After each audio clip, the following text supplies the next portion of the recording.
Hello my dear student, कैसे हो आप। आज हम आपके लिए लेके आए हैं सॉल्यूशन का लेक्चर नंबर 11। अच्छा, लेक्चर नंबर 10 में हमने वास्तव को अपेक्षिक अवलोकन पढ़ा था। अच्छा, लेक्चर नंबर 11 में हम पढ़ेंगे क्वथनांक उन्नयन। अच्छा, क्वथनांक उन्नयन को समझने से पहले हम क्वथनांक की परिभाषा देखते हैं। क्वथनांक क्या होता है ना। क्वथनांक का जनरली मीन्स होता है बॉइल ना। क्वथनांक को अंग्रेजी में बोलेंगे बॉइलिंग पॉइंट। क्वथनांक को अंग्रेजी में क्या बोलेंगे? Boiling point.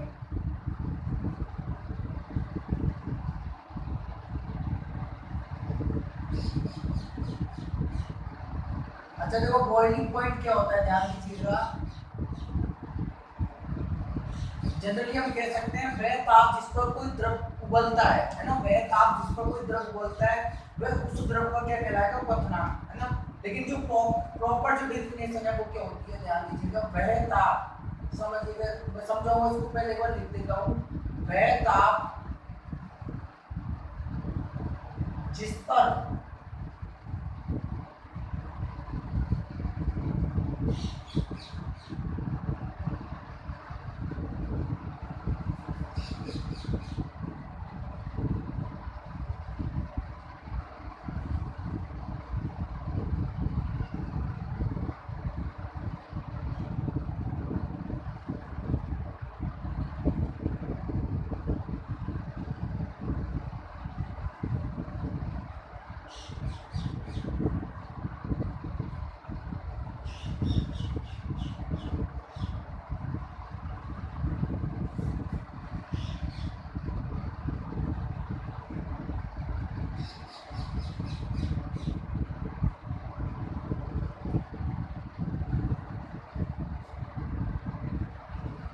पहले डेफिनेशन को पढ़ लीजिए, उसके बाद हम समझाएंगे। देखिएगा, वह ताप जिस पर किसी द्रव का वाष्प दाब वायुमंडलीय दाब के बराबर हो जाता है उस द्रव का क्या कहलाता है? क्वथनांक कहलाता है ना।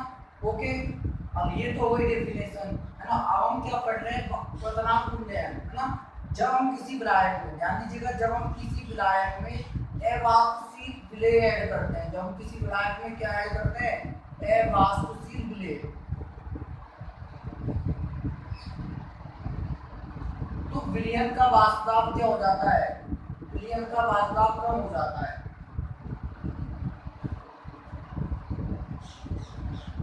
ये चीज हमने पिछले लेक्चर में पढ़ी थी, है ना। जब हम किसी शुद्ध विलायक में अवाष्पशील विलय को ऐड करते हैं तो विलयन का वाष्प दाब क्या हो जाता है? कम हो जाता है ना। तो पिछले लेक्चर में हमने पढ़ा था वाष्प दाब का अपेक्षिक अवलोकन, वहां पर इस चीज को बताई थी, है ना। अब ध्यान दीजिएगा, हम ग्राफ के थ्रू पढ़ रहे हैं, ध्यान दीजिएगा।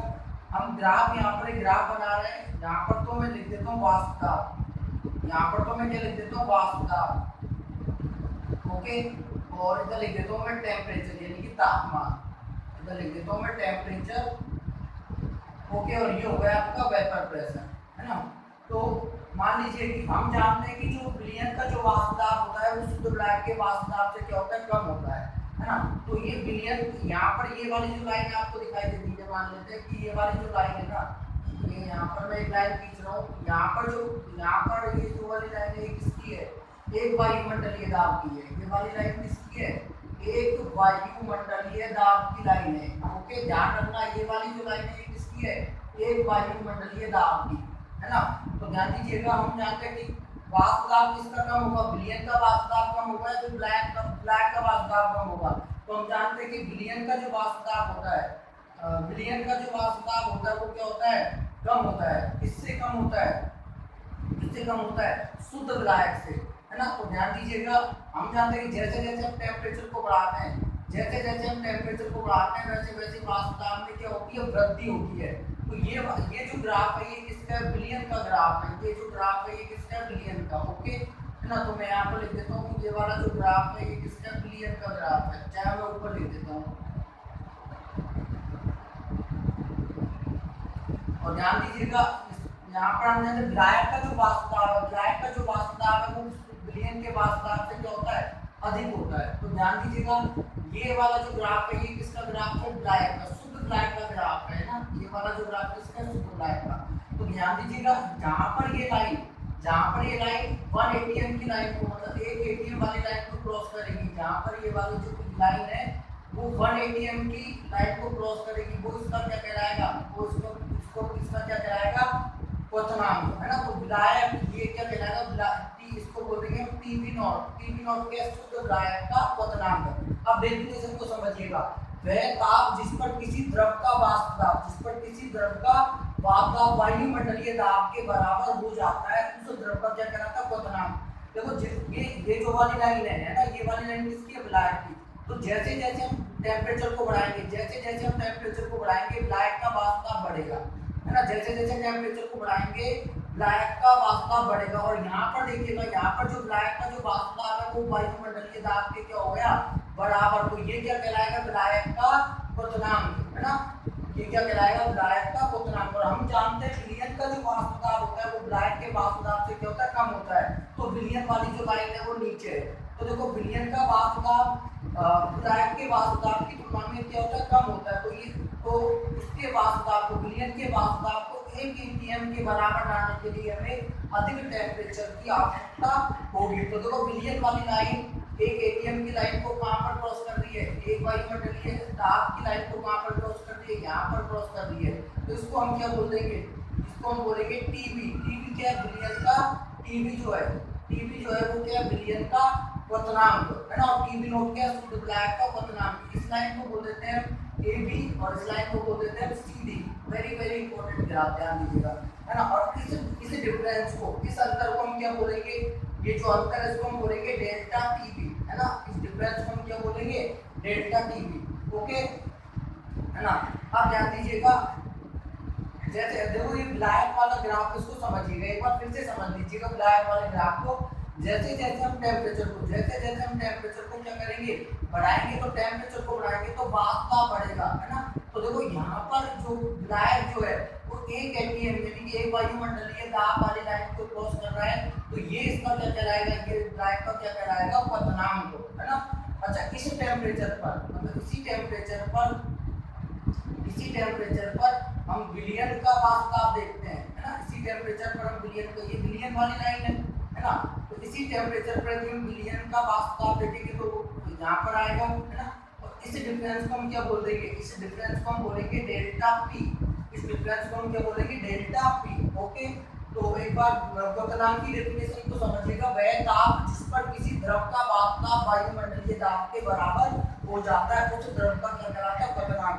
जैसे पानी जो होता है वो 100 डिग्री सेंटीग्रेड पर बॉईल होता है, पानी जो होता है वो 100 डिग्री सेंटीग्रेड पर उबलता है। इसका मतलब क्या है, 100 डिग्री सेंटीग्रेड पर जल का जो वाष्प दाब होता है वो 1 वायुमंडलीय दाब के बराबर होता है ना। अब ध्यान दीजिएगा, हम जानते हैं कि विलयन का जो क्वथनांक है, वो शुद्ध विलायक के क्वथनांक से क्या होता है, अधिक होता है ना। विलयन का जो क्वथनांक है वो शुद्ध विलायक के क्वथनांक से क्या होता है, अधिक, है ना। तो इसे हम क्या बोलेंगे, क्वथनांक उन्नयन, है ना। विलयन का जो क्वथनांक जो होता है वो शुद्ध विलायक के क्वथनांक से क्या होता है, अधिक होता है ना। तो क्वथनांक में होने वाली इस वृद्धि को हम बोलेंगे क्वथनांक उन्नयन। ओके, अब ध्यान दीजिएगा, मैं आपको कह देता हूँ, यदि शुद्ध विलायक, यदि विलयन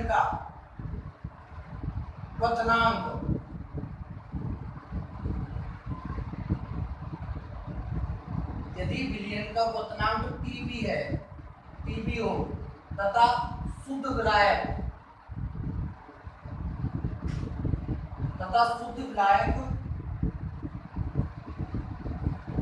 का क्वथनांक टीबी नॉट हो तो क्वथनांक उन्नयन। अच्छा, क्वथनांक उन्नयन को हम किससे रिप्रेजेंट करते हैं, डेल्टा टीबी से, है ना। तो देखो ज्यादा में से किसको घटा देंगे, कम को, है ना। तो किसका क्वथनांक ज्यादा है, विलयन का क्वथनांक ज्यादा है। किसका क्वथनांक ज्यादा है, विलयन का। तो विलयन के क्वथनांक में से किसको घटा देंगे, शुद्ध विलायक के क्वथनांक को। तो शुद्ध विलायक का क्वथनांक क्या है, टीबी नॉट, है ना। तो डेल्टा टीबी बराबर हमारे पास क्या आ जाएगा, टीबी माइनस टीबी नॉट। ज्यादा में से हम क्या करते हैं, कम को घटाते हैं। तो ज्यादा क्वथनांक डेल्टा टीबी बराबर क्या आ जाएगा, TB minus TB naught. TB क्या है, विलयन का क्वथनांक, और टीबी नॉट क्या है, टीबी नॉट है शुद्ध विलायक का क्वथनांक, और डेल्टा टीबी के क्वथनांक उन्नयन यानी कि क्वथनांक में होने वाली वृद्धि। ओके, अब ध्यान दीजिएगा, मैं यहाँ लिख देता हूँ, चित्र से स्पष्ट है कि डेल्टा पी यानी कि वाष्प दाब अवनमन जितना अधिक होगा, क्वथनांक उन्नयन की वैल्यू भी उतनी ही क्या होगी, अधिक होगी। ओके, ये वाला डिफरेंस जितना अधिक होगा, तो ये वाला डिफरेंस भी क्या होगा, अधिक होगा, है ना। ये वाला डिफरेंस जितना अधिक होगा तो ये वाला डिफरेंस भी उतना ही क्या होगा, अधिक होगा। तो delta P directly proportional to delta TV, है ना, यानी कि वाष्प दाब अवनमन जितना अधिक होगा, क्वथनांक में वृद्धि भी उतनी ही क्या होगी, अधिक होगी। ओके, तो हम जानते हैं राउल के नियम के अनुसार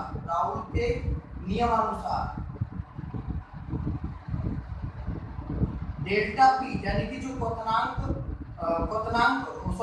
दाब अवनमन जो होता है वो डायरेक्टली प्रोपोर्शनल टू होता है xv के।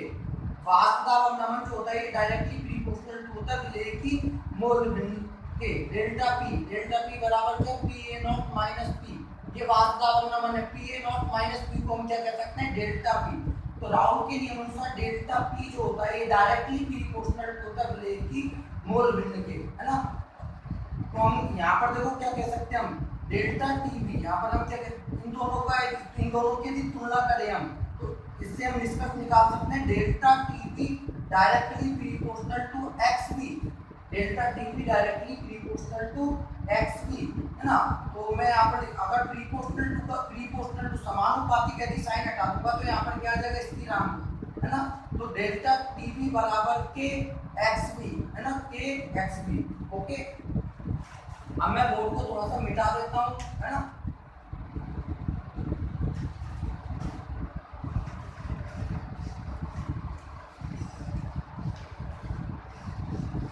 तो ध्यान दीजिएगा, फाइनली हमारे पास क्या आ गया, आया है डेल्टा टीवी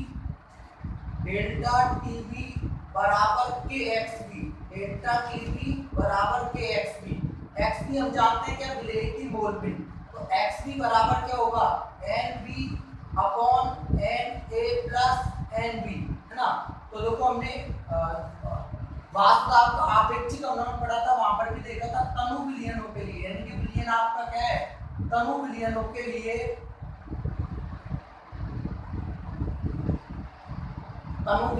हम क्या कह सकते हैं, Na बहुत अधिक होगा किससे, Nb से।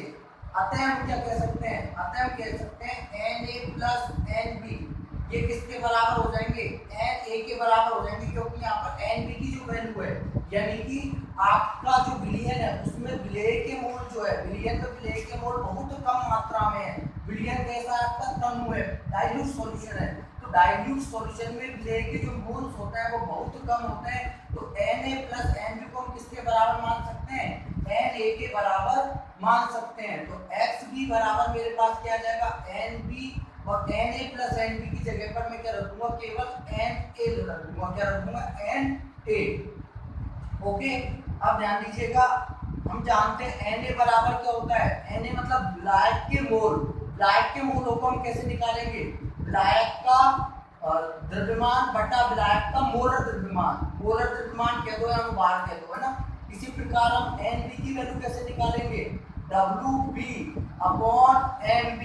Wb क्या है, Nb क्या है, पहले तो Nb है विलेय के मोल बराबर क्या होगा, विलेय का द्रव्यमान बटा विलेय का अनुभार। ओके, तो ध्यान दीजिएगा, मेरे पास क्या आ जाएगा, Xb बराबर मेरे Nb की वैल्यू क्या है, Wb बटा Mb, और Na की जो मेरे पास वैल्यू है वो क्या है, Wa अपॉन Ma। ओके, तो ध्यान दीजिएगा यहाँ पर, तो मेरे पास क्या आ जाएगा, डेल्टा टीवी बराबर क्या आ जाएगा, के, और Xb की जगह पर मैं क्या रख देता हूँ, Xb की जगह पर मेरे पास आ जाएगा Wb बटा Mb। तो ध्यान दीजिएगा, जो चौथी संख्या वो पहली संख्या के गुणा में चली जाएगी, और जो तीसरी संख्या वो दूसरी संख्या के गुणा में चली जाएगी। तो मेरे पास क्या आ जाएगा, Wb into Ma W A. Okay, अब ध्यान दीजिएगा, हमने मोलकता पढ़ा था। मोलकता क्या होती है? हमने मोलकता का जो फॉर्मूला होता था वो क्या, 1 किलोग्राम विलायक में उपस्थित विलेय के मोलों की संख्या को हम क्या कहते थे? मोलकता, है ना। 1 किलोग्राम विलायक में उपस्थित विलेय के मोलों की संख्या को हम क्या कहते थे? मोलकता। और है ना, तो मोलकता का जो फॉर्मूला होता था वो क्या होता था? डब्ल्यू बी बटा M B into W A. और डब्ल्यू ए की वैल्यू किसमें होनी चाहिए? डब्ल्यू ए यानी कि विलायक का द्रव्यमान। डब्ल्यू ए क्या है? विलायक का द्रव्यमान। उसकी जो वैल्यू वो किसमें होनी चाहिए? किलोग्राम में। तो ध्यान दीजिएगा, इसकी जगह पर मैं क्या रख सकता हूँ? ये क्या है? ये क्या? मोलकता। ये क्या है? मोलकता। ध्यान दीजिएगा, W B upon M B into W A, ये क्या है? मोलकता। तो इसकी जगह पर मैं यहाँ पर देखो, फाइनली मेरे पास क्या इक्वेशन आ जाएगी? डेल्टा टीबी बराबर क्या आ जाएगा मेरे पास? के, है ना। डेल्टा टीबी बराबर मेरे पास क्या आ जाएगा? के, है ना। और K M A into small M. Small M क्या है? मोलकता, है ना। स्मॉल एम यहाँ पर क्या है? मोलकता। ओके, तो फाइनली मेरे पास देखो क्या आ जाएगा? डेल्टा टीबी बराबर के इंटू एम ए। ये देखो यहाँ पर ये दोनों के स्थिरांक है, दोनों क्या है? स्थिरांक। तो उसकी जगह मैं यहाँ पर लिखूंगा के बी, क्या लिखूंगा? के बी। और ये हो गया आपका एम। तो फाइनली मेरे पास जो इक्वेशन आ जाएगी वो क्या आ जाएगी? डेल्टा टीबी बराबर क्या आ जाएगा? के बी एम, है ना। के बी, है ना। एम तो यहाँ पे स्मॉल एम, तो यहाँ पर क्या है? मोलकता। स्मॉल एम तो यहाँ पर क्या है? मोलकता। ओके, और यहाँ पर जो के बी है आपका वो क्या है? मोलल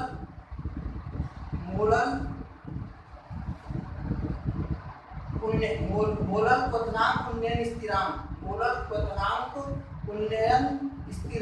है ना। मोलल क्वथनांक उन्नयन स्थिरांक। ओके, अब ध्यान दीजिएगा, आगे देखिएगा। आगे मैं इसको इधर लिख रहा हूँ, है ना। इसको मैं इधर लिख देता हूँ। अब ध्यान दीजिएगा। अच्छा, मोलकता क्या होती है हमारे पास? मोलकता का जो फॉर्मूला होता था वो क्या होता था?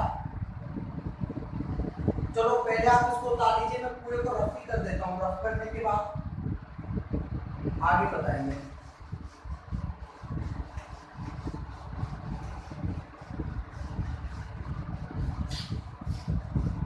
तो फाइनली जो हमारे पास फॉर्मूला आया वो क्या है? डेल्टा टीबी बराबर केबीएम, है ना।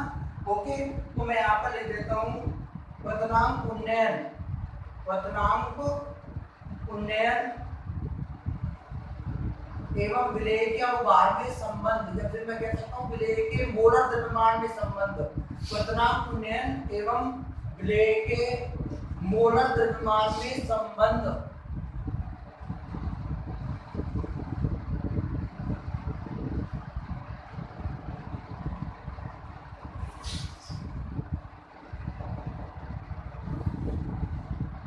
तो ध्यान दीजिएगा, मोलकता क्या होती थी? एम। मोलकता बराबर 1 किलोग्राम विलायक में उपस्थित विलेय के मोलों की संख्या को हम क्या कहते थे? मोलकता। मोलकता बराबर होता था डब्ल्यू बी अपॉन एम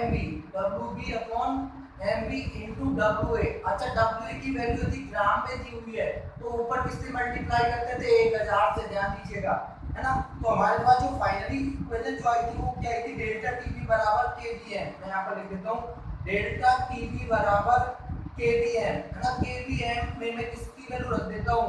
मोलकता की। तो डेल्टा टीबी बराबर मेरे पास क्या आ जाएगा? केबी। और मोलकता की वैल्यू क्या है मेरे पास? डब्ल्यू बी इंटू 1000,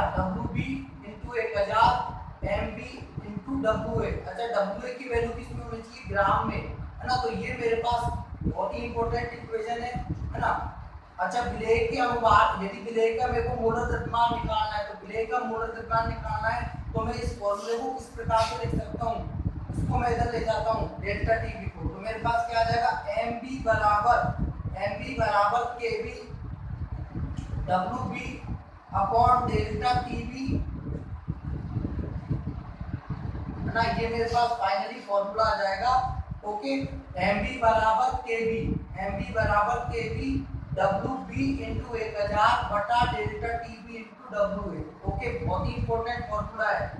उपरोक्त, मैं यहाँ पर लिख देता हूँ, उपरोक्त समीकरण की सहायता से, उपरोक्त समीकरण की सहायता से विलेय के अनुपात या फिर विलेय के मोलर द्रव्यमान को ज्ञात किया जा सकता है। विलेय के मोलर द्रव्यमान को ज्ञात किया जा सकता है।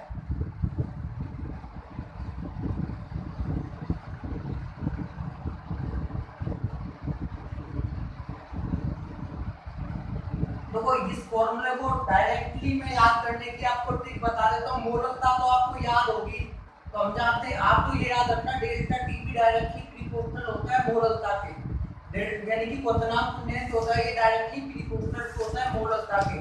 तो डेल्टा टीबी बराबर प्रोपोर्शनल का साइन हटा दो, यहाँ पर क्या लगा देंगे, यहाँ पर क्या लगा देंगे के बी एम और मोलकता की वैल्यू रख दो, तो आपके पास इक्वेशन आ जाएगी। तो डायरेक्ट ये वाली इक्वेशन आपको याद रखनी है ना, ये वाली इक्वेशन याद रखनी है। इस इक्वेशन से आप डायरेक्ट इस इक्वेशन को निकाल सकते हो। तो ये हो गया हमारा क्वथनांक पुण्य। एक बार ये जो ग्राफ थोड़ा सा टिपिकल है, मैं आपको फिर से समझा देता हूँ, तो वो ध्यान दीजिएगा। ये वाली जो लाइन है आपकी ध्यान रखो, उधर तो ये तो इधर तो वास्तव है, इधर क्या टेम्परेचर है ना। तो ये वाली जो लाइन है ये आपके एक वायुमंडलीय दाब है ना। तो हम जानते हैं विलयन का जो वाष्प दाब होता है, विलयन का जो वाष्प दाब होता है वो विलायक के वाष्प दाब से क्या होता है, कम होता है ना। तो देखो विलयन वाली लाइन क्या है, विलयन वाली लाइन वो नीचे है, विलायक वाली लाइन जो है वो क्या है, ऊपर है, क्योंकि विलायक का वाष्प दाब अधिक होता है विलयन से। तो ध्यान दीजिएगा, जिस टेम्परेचर पर विलायक जो है वो एक एटीएम वाली लाइन को क्रॉस करेगा, वही उसका क्या होगा, क्वथनांक होगा, वही उसका क्या होगा, क्वथनांक। तो देखो ये जो विलायक वाली लाइन एक वायुमंडलीय दाब यहाँ पर क्रॉस कर रही है ना, इस पॉइंट पर, तो ये इसका क्या होगा, ये इसका क्या होगा, क्वथनांक। ये क्या हो जाएगा, शुद्ध विलायक का क्वथनांक। और विलयन वाली लाइन जो है, क्योंकि विलयन का वाष्प दाब कम होता है, तो इसे अधिक टेम्परेचर पर गर्म करना पड़ेगा, तब जाके इसका जो वाष्प दाब है वो एक वायुमंडलीय दाब के बराबर होगा। यानी कि विलयन जो है कम अधिक टेम्परेचर पर, विलयन जो होता है वो अधिक टेम्परेचर पर उबलता है ना। तो ये जो आपका डिफरेंस होगा ये क्या होगा, डेल्टा टीबी। तो डेल्टा टीबी बराबर क्या हो जाएगा, टीबी नॉट माइनस टीबी है ना। आज के लिए इतना ही काफी है ना। अब हम इसका एक जो न्यूमेरिकल है उसको अगले लेक्चर में पढ़ेंगे। उसके बाद जो तीसरा आपका अनुसंख्यक गुणधर्म है हिमांक अवनमन के बारे में भी हम अगले लेक्चर में अध्ययन करेंगे। Thanks for watching.